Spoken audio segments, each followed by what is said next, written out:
Hello everyone, I'm Jenny O'Reilly Jones, Homeless Programs Coordinator for the City of Pasadena. I want to extend my sincere gratitude to you for volunteering to help us conduct the point-in-time homeless count. Your participation is critical to the success of our annual homeless count. Volunteers like you are essential and help us to ensure that the count is as thorough and as accurate as possible, which ultimately supports our shared mission of serving our unhoused neighbors and ending homelessness in Pasadena. The City of Pasadena is designated by the U.S. Department of Housing and Urban Development as a continuum of care, which means we are responsible for planning, coordinating, and funding homeless services. As a continuum of care, we are required to conduct a homeless count during the last 10 days in January on an annual basis. The Pasadena homeless count is conducted separately from the Los Angeles homeless count, although our data is included in countywide results. The information that you will be collecting during the homeless count informs our work throughout the whole year. The count gives us a snapshot of what homelessness in Pasadena looks like on any given night. The surveys you will conduct help us to learn about our neighbors experiencing homelessness and how various demographic groups may be impacted differently. The count helps us answer questions like, how old are our neighbors experiencing homelessness? What types of illnesses or disabilities do they have? Are they families with young children or seniors?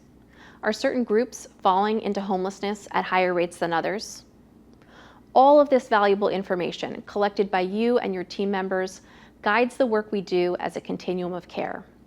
We use the homeless count data in two primary ways.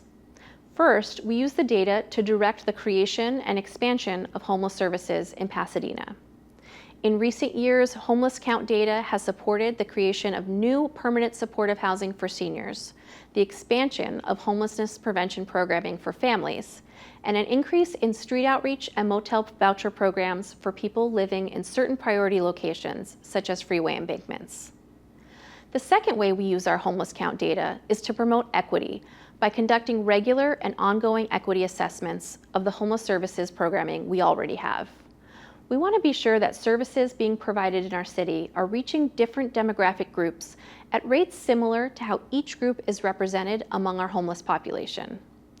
To give a simplified example, if we learn from the homeless count that a certain race makes up 30% of our homeless population, we want to be sure that at least 30% of shelter and permanent housing placements are being provided to people of that race.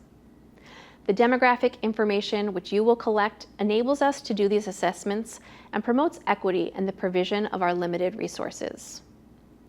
Your work during the homeless count couldn't be more important in our fight against homelessness. And again, we are so grateful to you for volunteering.